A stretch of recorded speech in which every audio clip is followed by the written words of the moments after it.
Hello there and welcome to 3Spoonies. We're your hosts, Karen, Jo and Claire. This is episode number 48 where we're discussing the impact of a late diagnosis.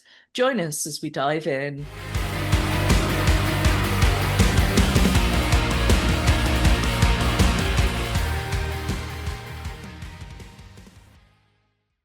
Are you drowning in admin? Struggling to keep up with emails, invoices, social media, or the endless to-do list that comes with running a business?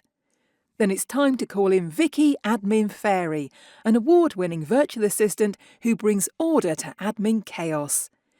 Vicky works with all entrepreneurs, regardless of their background or abilities, to take care of the time-consuming tasks that slow you down.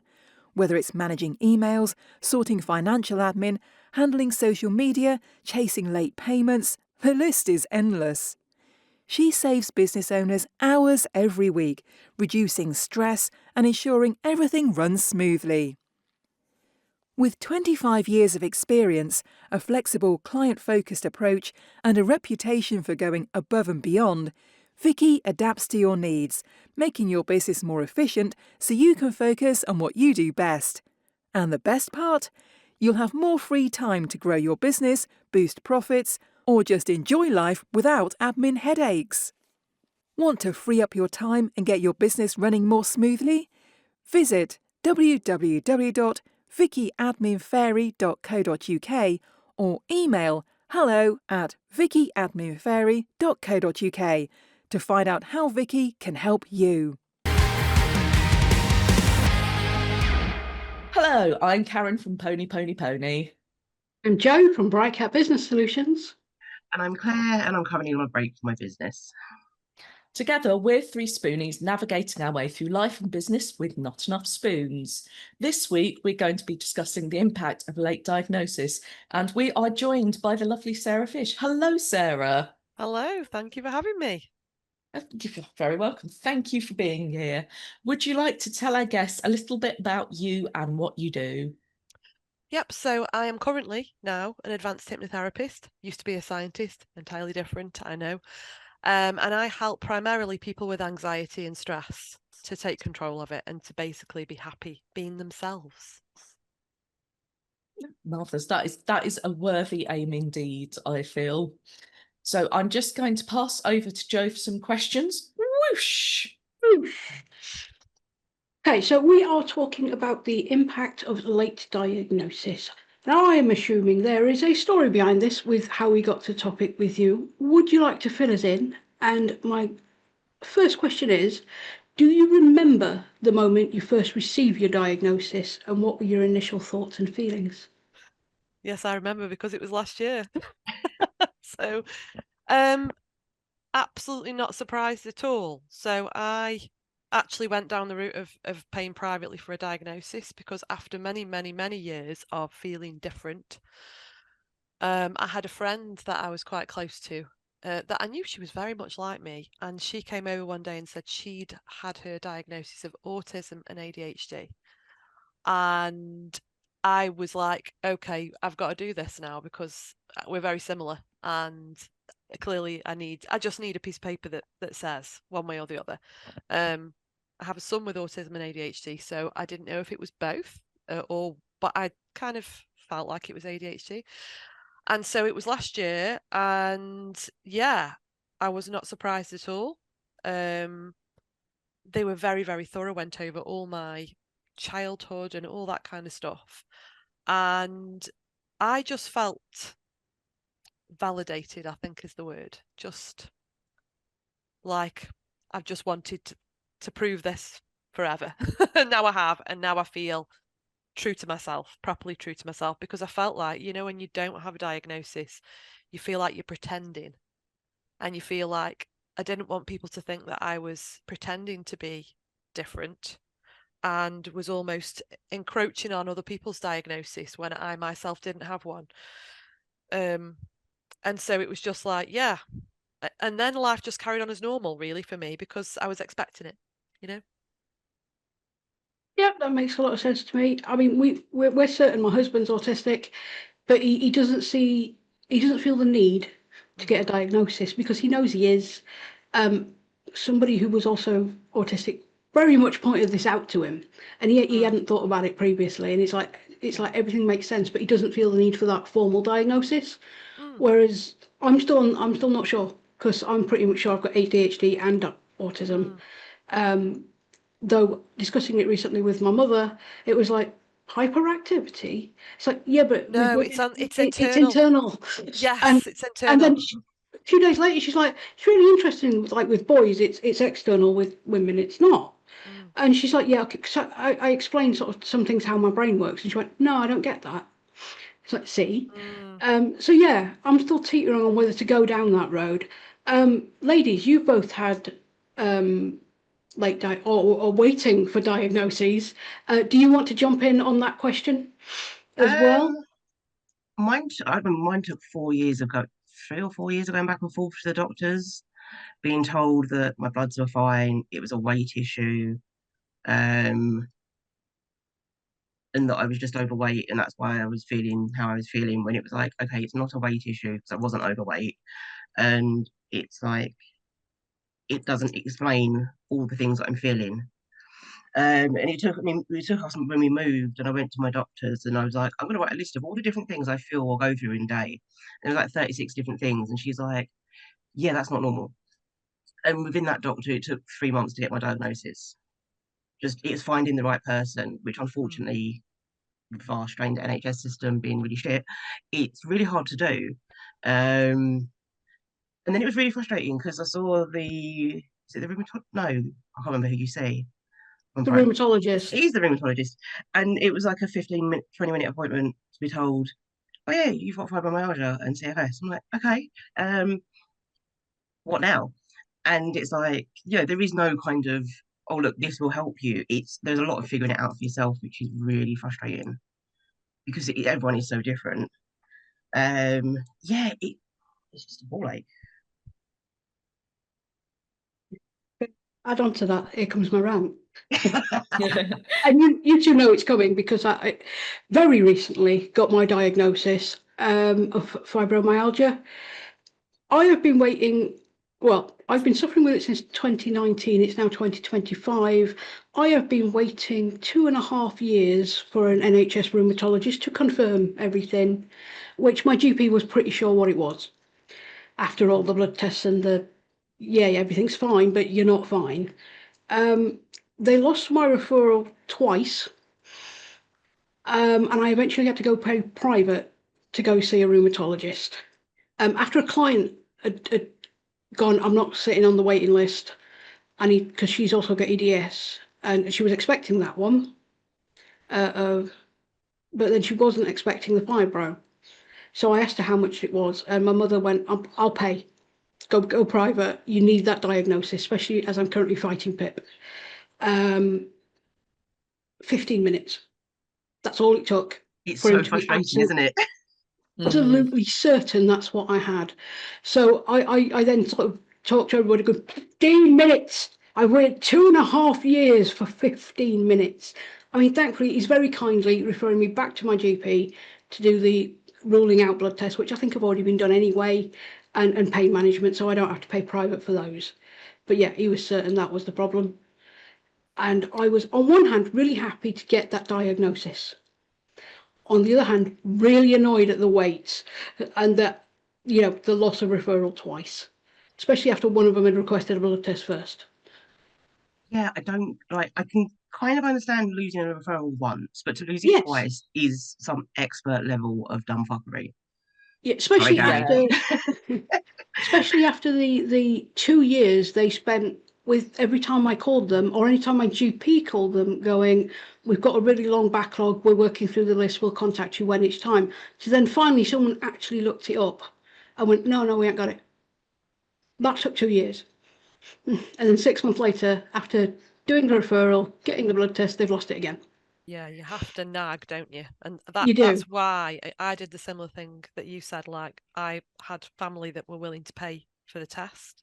Yeah. And so I was like, right, okay, well, I'm going to do it then. Yeah. because I knew that I would be starting a 4-year thing now.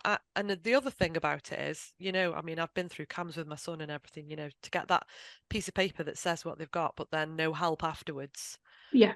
it depends really on what your plans are next. Like, I needed this this validation, but I didn't want to go on medication.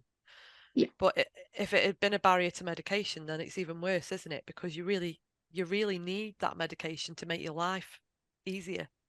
Yeah, that was kind of mine. It's like, we can't move forward until I have that diagnosis. Yeah, that's the thing. I've had various things that have always taken forever. Like, it took 15 years for a diagnosis of polycystic ovaries, at which point I needed surgery big time. Like, my migraine started when I was 7. They were officially diagnosed when I was in my 20s. Like, I didn't get a migraine COVID, diagnosis for 20 all years this. either. Yeah, it's like the autism and ADHD. I spent a lot of time with the Senko at primary school, and we had social workers come to the house and all sorts of various other things, but nothing was actually done.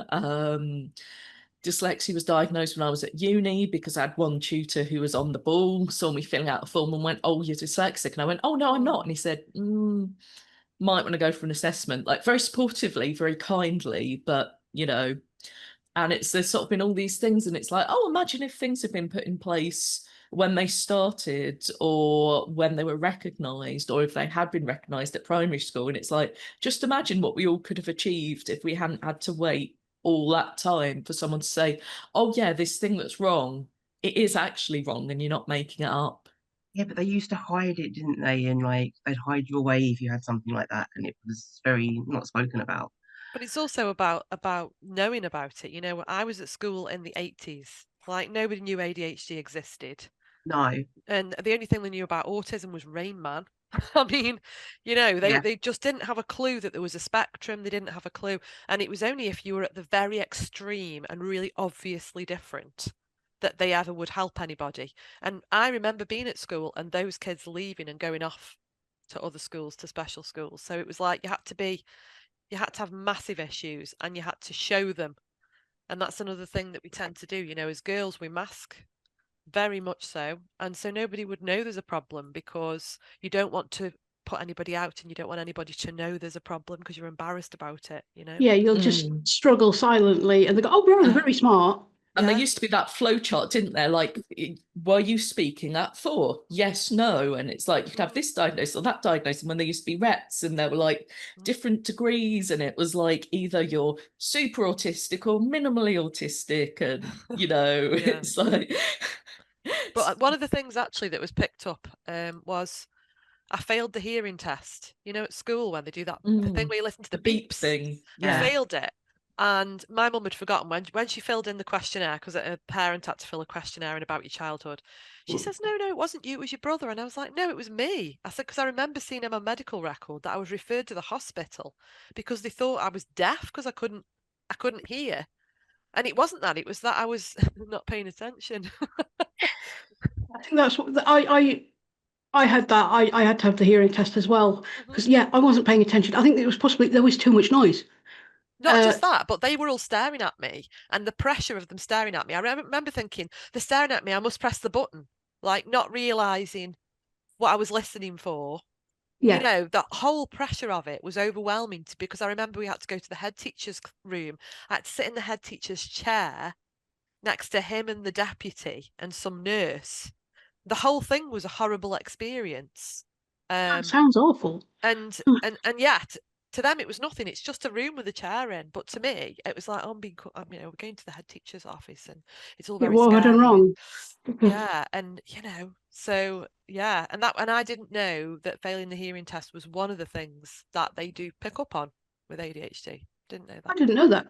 Thank you for teaching us that. Yeah. I mean, at one point they thought I couldn't read. I could read okay, pretty much better than they thought. I just couldn't read aloud. I can't process it quick enough. Ah, right. Yeah, that makes sense. Yeah, but no, for years they said, "Oh, you can't read." Never thought I was dyslexic or anything, but just you can't read, but you're very smart. And my handwriting is terrible. Anyway, sort of looking back out on all this, what signs and symptoms do you wish they'd recognised sooner, or you'd recognise sooner? I wish I hadn't been told off so much for talking. What used to happen is the teacher would start talking and I'd think, yeah, that's boring. And then I'd start looking out the window at the birds in the trees and the squirrels and all that. And then they'd say, okay, get on with your work. And I wouldn't have a clue what they just told us, what they taught us. And I'd have to say to my friend, what am I supposed to be doing? And then they'd shout at me for talking, because obviously I was talking to find out. And then I would then do whatever my friend said, the teacher had said, so which is fine as long as my friend understood. Because I never would dare put my hand up and ask the teacher. But then I would go, yeah, got it. And I'd write it all out and they'd say, have you done it? And I'd go, yeah. And then they would be surprised that I'd got the work done.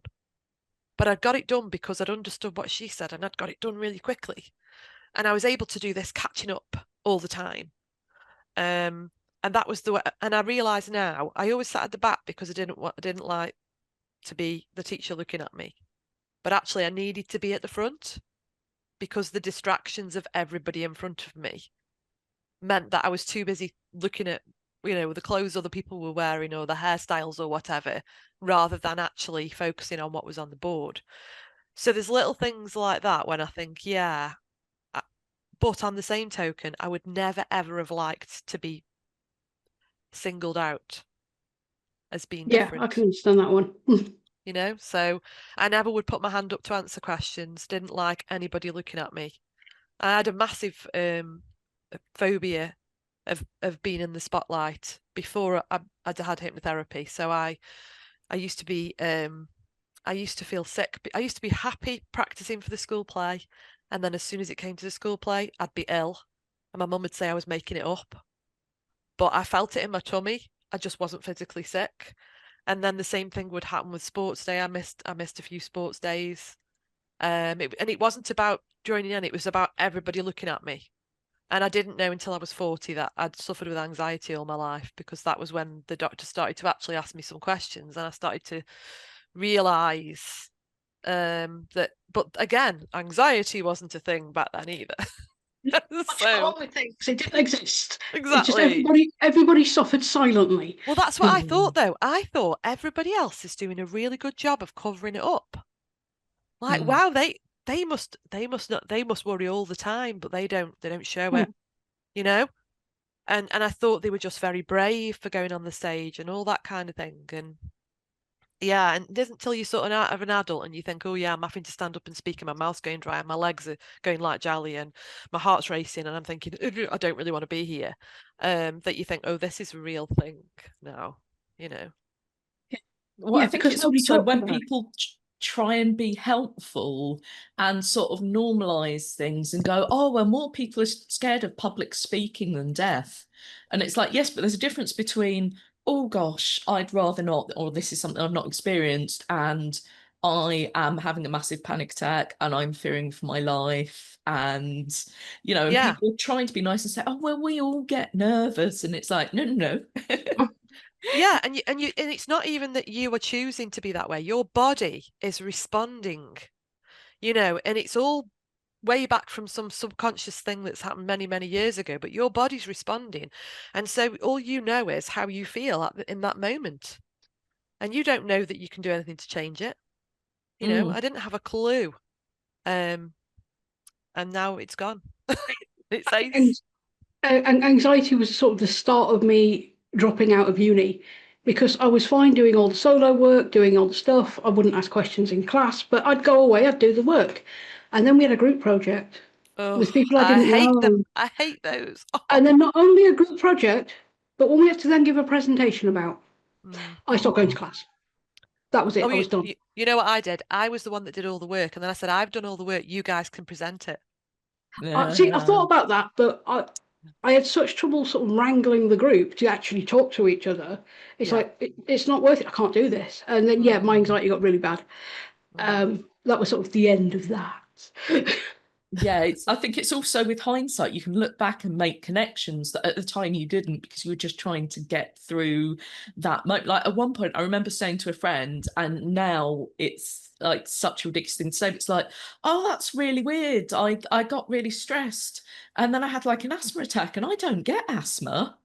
And it wasn't an asthma attack. Yeah. And with hindsight, it's obvious. But at the time, it's like, oh, that's a bit weird, isn't it? Yeah.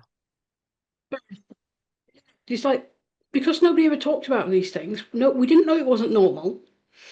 And you don't know it's something you need to point out. So how do you then go about getting the help you need? Yeah.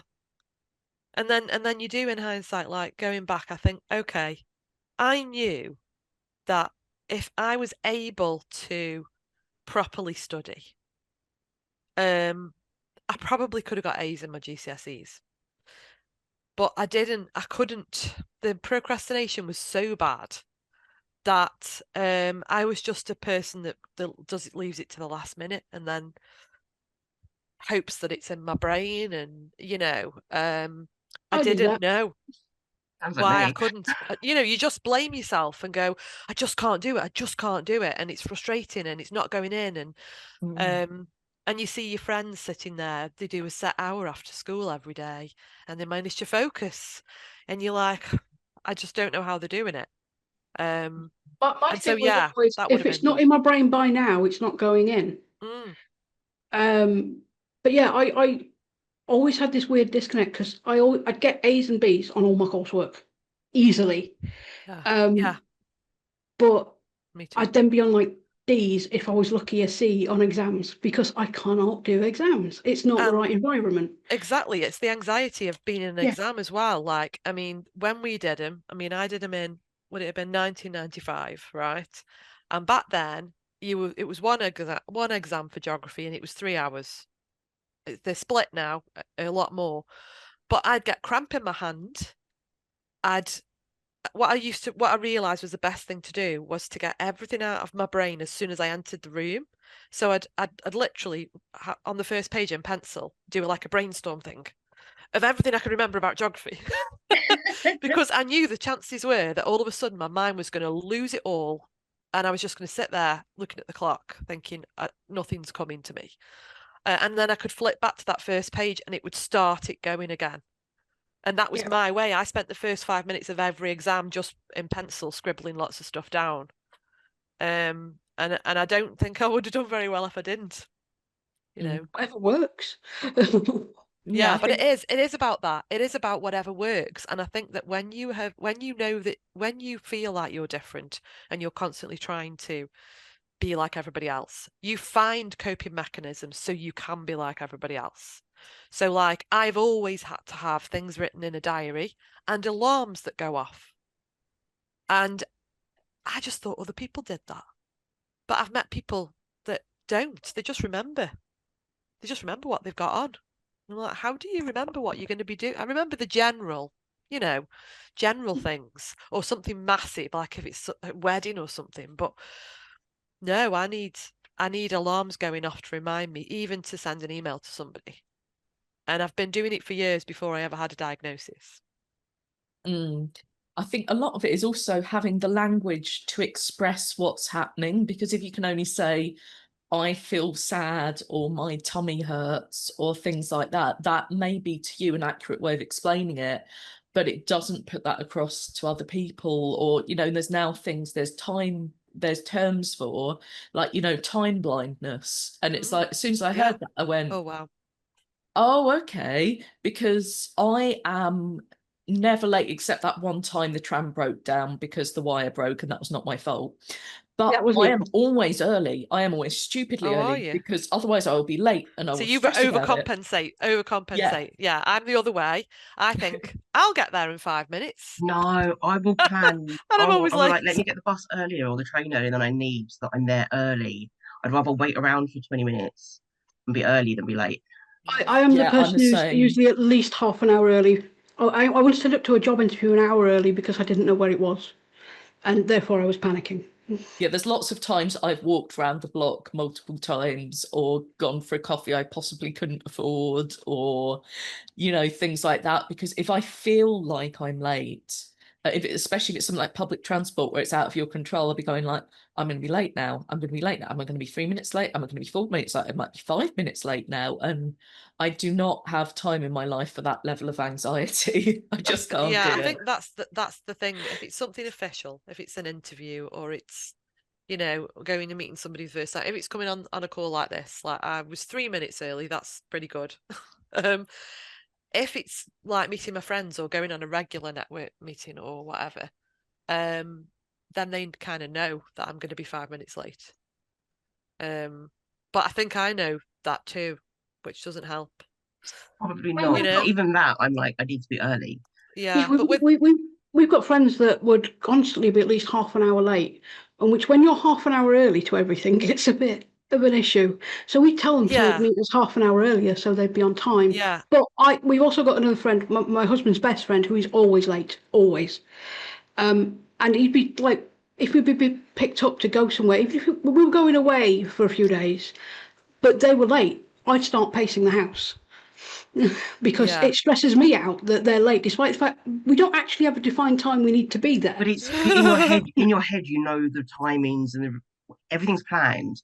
Yeah. And I'm like that. It's like we plan things. It's like, right, we're going to leave at this time. We're doing this. And like, if we're waiting for someone and they're late, I'm a nightmare because it stresses me out. And then I get anxious and I become a bit of a bitch. And I'm just like, well, where the fuck is everyone? What's going on? Like, why can't people be on time? I have to put my hands up though and admit that I don't communicate enough. I'll be like, oh, it's fine. Oh, it's fine. I'm like, I've been sat here stressing for 35 minutes. No, it's fine. Not a problem. And that's on me if I've not communicated. There's something or sometimes, you have a plan in your head and maybe someone else has another plan. It's like, oh, I don't think that's what we were doing. I had this thing in my mind, like you said we were going for a picnic, so I thought we'd go to the park and we'd be in this place and this would happen, and we're doing something else, and I'm not sure about this, but I won't say that. I'll go, okay, let's do you won't this say, can you thing. give me a bit more information before you do That's it? that internal ADHD again. Because again, we're all women. We're all doing that in our head constantly, but we don't tell anyone. It's like, don't cause a bother. Yeah. See what's funny as well is that so I'm a want to be on time person. So I'm either going to be 5 minutes early or I'm going to be between 5 minutes early and 5 minutes late. I'm not going to be later than that, and I'm not going to be earlier than that. If clients arrive here early, I feel annoyed that they encroached on my time early. It's like the opposite way to the late thing, I've got someone who, when we've got a Zoom meeting, will log on an hour beforehand. Oh no! Just to make sure everything's working, and so of course Zoom sends me a notification. Yeah. So that stresses me out. Oh, I wouldn't like that. No, I'm like, no, I can't be doing. And I find, that's really interesting. I find people that come to me with anxiety often are the people that arrive early. I see them arrive and they park at the top of the street. They don't knock on yet because it's not time yet, but they're sitting in their car. And by the time clocked them. I've clocked them, I know they're there, and I'm like, that's fine. I know they're there. And they knock on maybe 10 to. That's fine. 10 minutes early is fine, but no earlier than that. And I find that by the end of my time with them, because I have about 7 weeks with them, so maybe 8 to 12 weeks later, they're arriving at about 10 to. It's like they finally got to this, oh, I don't have to be that early for everything all the time. Yeah. Because they got through the anxiety, because it is a huge thing. Because you think how much time is wasted by arriving early to things, unless you've got something to do when you're waiting. Well, it's also that thing that if there's something coming up later, I can't entirely concentrate on anything else because the big important thing is going to happen, and the big important thing is now 4 hours away. Yes. I have to make sure I've done everything ready for the big important thing, and it's like, that's the day gone. Waiting for my appointment last Tuesday. Yeah. It's like, which apparently my mother also didn't understand. If there's a thing at a certain point in the day, therefore I can do nothing of use for the rest of the day. But is that because you're gonna do what I do probably, where if you do start something else, you'll be so engrossed in it and hyper focused that you won't see the time and you'll miss the big thing that's happening. Absolutely. And that's why if I'm going to go into something on a day when I've got something else on, I have to think, right, I'm going to set an alarm so in an hour it goes off so that I'll actually stop doing this and realize what time it is, because it's like time doesn't exist. Your brain. Yeah. The time blindness is huge. It is.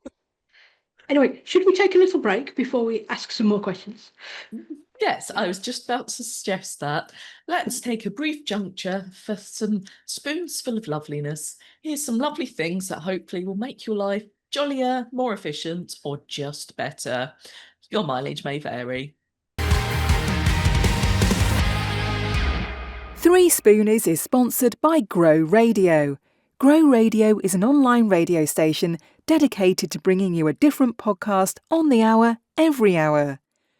We are proud that 3Spoonies is played on Grow Radio and to be part of their podcasting community. If you want to listen to the station, explore their shows, check out their many blogs, workshops or videos to improve your podcasting skills, head over to growradio.uk today. At Whatmore & Co Accounting, we provide accessible first accounting, helping without jargon or judgment. We proudly support SME businesses with a particular focus on those led by neurodivergent, disabled or otherwise marginalised individuals. Our clients trust us to deliver clarity, consistency and compassion in every service, from end-of-year accounts to tax planning and bookkeeping.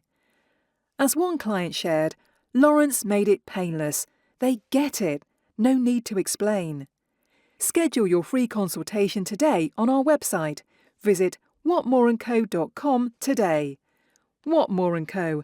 Accounting that understands your business and your needs. Welcome back to this episode of 3Spoonies, where we're discussing the impact of late diagnosis and a lot of things ADHD that go around that, apparently, because we know we go on tangents. Anyway, so how did the delay in diagnosis affect different areas of your life? If it did at all? I don't think that it did, because there wasn't a delay because I went down the private route, so I didn't have to wait that long. I think that, to be honest, I had probably about 3 or 4 years before that where I thought, perhaps I need to do this. Perhaps I actually need to do this. And I don't think it impacted my life hugely, but only because I'd already decided I was not going to, as I say, I was not going to take medication. Everything got worse for me perimenopausally. So I am in perimenopause. And every symptom that I'd got that I thought was fine and I was coping with and was mild as far as I was concerned, got a lot worse. And that was one of the things that made me think, oh, maybe this is what I've got. This is not just hormones. This is like brain fog on a whole different level. And I then looked into it and found out that a lot of women find out later in life because everything gets a lot worse then. But I'm on HRT, so that made everything easier. So I kind of went down that route. I thought I'm going to go down that route. I'm going to go and sort the hormones out first. But it kind of highlighted what stayed and what went. But yeah, I think I've spent so many years being a perfectionist and somebody that is trying to be a good girl, that people pleaser, doing what everybody says all the time. We've all been there. Yeah, that it never occurred to me that that there was an issue, really. Other than I knew that I felt like, wow, how can I not cope with life and everybody else can? Why is everything so hard for me and not for anybody else? That's kind of what it felt like. And once you know the reason why, it's okay, because you know that you're not alone and you know there's other people in exactly the same boat and you know there's a reason why you're different.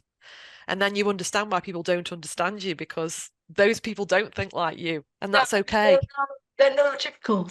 They're like, what are you talking about? Yeah, exactly.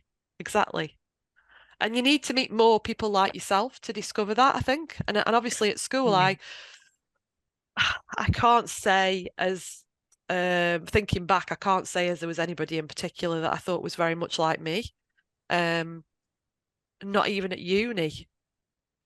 I've sort of actually met more people like me probably since I left the NHS, actually. I know I was probably the only person in my whole department of 40 people that was like, could not sit still. but it was a nervous energy, very much a nervous energy going through my body all the time. And the job I'd got was to sit at a microscope and sit still and stare at cells for hours. And I was like, I'd look at someone, then I'd be like, right, what can I do now? I'll go do some filing. I'd sit back down again. And everyone was like, you've got ants in your pants, or I was being told off because I was putting people off the work because I was talking too much. All that kind of thing. I got moved to different desks. Oh wow. Further, yeah, because I'm disrupting. So they didn't say that. They just said, "Oh, we thought this might be better because that person needs to be nearer to the natural light of the window," or "We thought this would be better because that person needs help from that other person." And it was like, "Come on, just tell me. I'm talking too much. I'm putting everybody off." But they didn't. But I knew it. You know it, and nobody says it, and you feel like, why don't you just tell me the truth? It's so frustrating. And since then, I've just naturally met people in different scenarios, and it's almost like now I think you're my kind of person, you're my kind of person, and then I discover when I talk to them they've already had a diagnosis. Yeah. That's what keeps happening to me now. But then someone else understands, and it makes Yeah, I think back in season 2 we had Beth on talking about ADHD in business, and like she'd go on like this massive explanation and stuff, and I'd go, yeah, that's great, please stop talking about me. Yeah. And Yeah. we've all done that.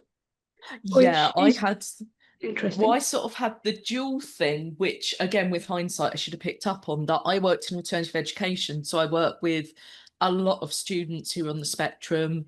And it wasn't that I was othering, like, well, I'm not like them. It's, well, their needs are so much higher than mine. And Yeah. I'd not twigged that part of that. I mean, some of them, yeah, they genuinely that was the case, but sometimes they're 10, 15 years younger than me. They've not developed any coping mechanisms. So it was kind of like, if someone said to me at that point, oh, Blate or DHD, I would have gone, no, I don't think so. But on the other hand, I've spent a lot of time with playing role-playing games, and not to stereotype, but a large number of people who are into role-playing games may also be on the spectrum. And it's sort of that thing. There's also that thing, it's like, oh, well, the people I know socially are like this and they have things that I have. And gradually I started to make connections and go, oh yeah, I do that. Oh, is that a thing? Oh, okay, yeah, that's. And Is yeah, it an autism thing or just a neurodivergent thing? I think probably neurodivergent more, I'd say. I think there's some of it is the creativity aspect as well. And the fact that you're used to masking anyway. And when you get to put on this Oh, persona, it's easy because guess what? You're somebody else, you're not yourself. Nobody's looking at you, they're looking at the persona. And I Yeah, think, actually, I'd agree with that. yeah, like actors, comedians, actors, they do these things because they're being somebody that isn't them. yeah, it's And the I flamboyant love fancy introvert dress parties thing. and pretending to be somebody else, and I feel like I'm more comfortable dressed up as somebody else. Yeah, Having I did many years as a live action role player, I can confirm that. Yeah. Yeah, I did That's a whole field of neurodivergent people, I can tell you. Oh yeah, no, big time. Yeah, sorry, my terminology there was way off. Apologies, but yeah, for my teaching English qualification, I did sort of a mini study on how people on the spectrum might be helped by using things like fan fiction and role playing to sort of remove themselves slightly from situation to be able to be more objective about it. And I sort of a lot of the time it was helpful. And then I sort of I framed it as fan fiction sort of thing. And then I went, no, this is role playing actually. And if you say to people, let's do some role play, it's like, oh no, do we have to do an icebreaker as well? But if you do it in the right way. See, after years as a role player, I still hated that in jobs. Yeah, I did. Oh, If I someone's hated it. making you do it and you don't have a Yeah, choice, then Yeah, you're well, not being creative. I even do it to the extent like we play certain games online and it's like we have a group of people in the room and it's like you've all linked up on your phone and got to do different things. And I hate things like charades or where you've got to kind of put yourself on the spotlight to play the game. I hate them and I will refuse to play them. I always have. And my husband's like, but once you get past that awkward stage, you'll be fine. We tried, it ended horrifically. Um, had a massive breakdown. Yeah, But I I was just think I was like, don't do that again. it's that thing, isn't it? It's sometimes, it's like, it's, it's sometimes it's, I've not done it before. It's a bit of a barrier, but once I give it a go, and genuinely, there are things that the more you do it, the more you get used to it. But there are also those hard barriers, and it's just like, no, I will not. No. Speaking of games, my husband has a thing when he's playing something open-ended that he can do different things for. He will restart that game a million times because it's not perfect. Oh. And he's currently playing Stardew Valley again. And I think he's Oh, currently in the last maybe 2, 3 weeks, he's restarted 6 times.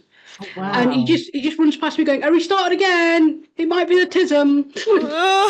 Oh, with that's so that though, funny. like the impact of things you don't realize, because like there's some people, like you can give them gifts and you can give them a gift of alcohol, and then you find out later they have major alcohol issues, and that was a bad thing you did. Yeah, It's like, I I mean, just want to have the chickens and explore.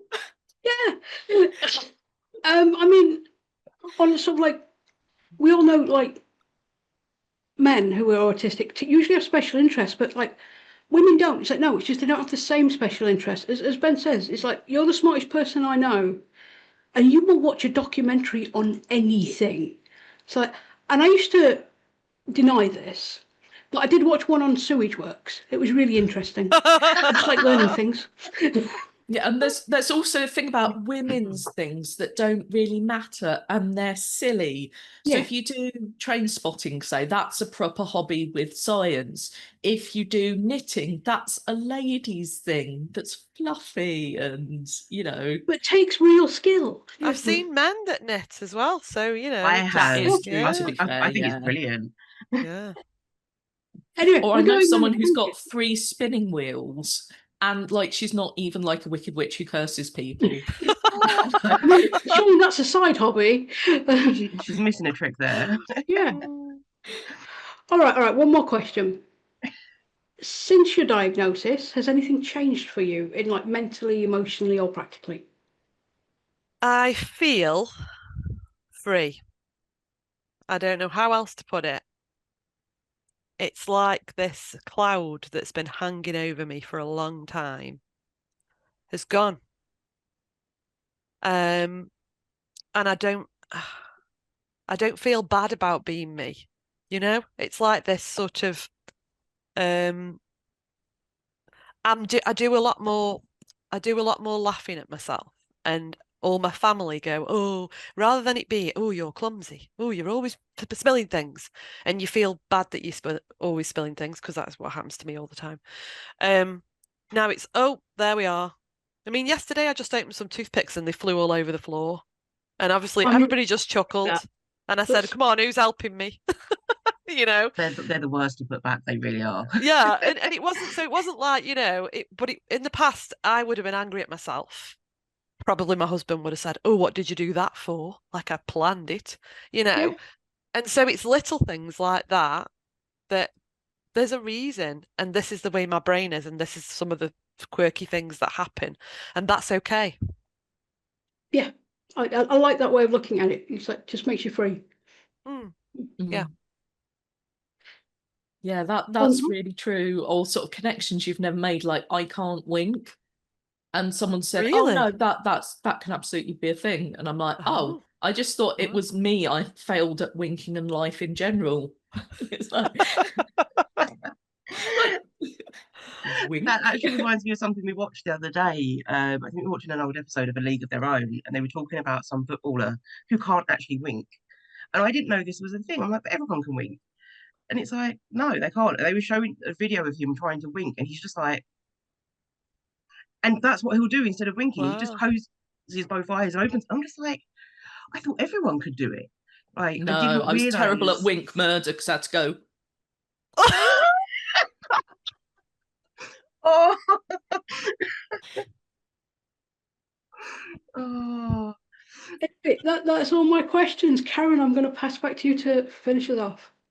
Yes, apologies for that little interlude, but if you can't wink, It's okay. So, Sarah, is there anything you would like to tell us about? Anything you'd like to plug? Any handy ways we can connect with you? So yeah, obviously I've been on my own journey with my anxiety and everything, and had hypnotherapy to help me, which is why I'm now a hypnotherapist. But more than anything, I like to encourage people to love being themselves. And so, and I also want, we're all different. We all need different things. And so that's why I run a monthly membership online. And we have hypnotherapy and we do a little bit of journaling, but I also invite different people in to tell us about their therapy or whatever it is, their modalities, because I want everyone to just want to enjoy being themselves. And if they can find different ways of doing that, then that just, if we're all happier, the world's a better place. So if anybody would like to have a look at my membership, they can go to my website. That's focuscoachinghypnotherapy.co.uk. Thank you so much for sharing that. If you are interested, the links will be in the show notes, so you can give them a nice click because they're ever so tactile and clickable. Oh, it's good, isn't it? So thank you for joining us for 3Spoonies on the impact of a late diagnosis. We'd love to know your thoughts in the comments, and don't forget to subscribe for our weekly podcast or even leave us a lovely review. You can buy us coffee if you like what we do.